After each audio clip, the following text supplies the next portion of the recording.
নমস্কার। কবি অপূর্ব দত্তের লেখা কবিতা নইলে কিন্তু আনি।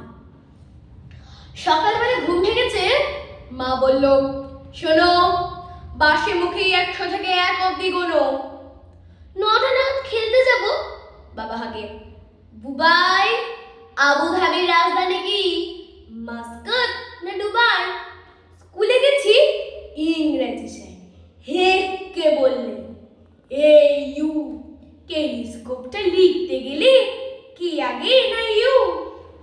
খেলতে গেছি, আবার ছোটন প্রথম বলে আউট।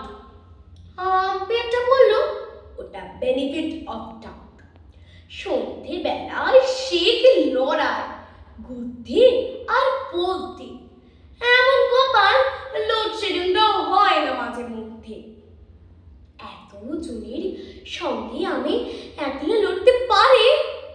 ও দাদু ভাই, বিচার কর, নইলে কিন্তু আনি। নমস্কার।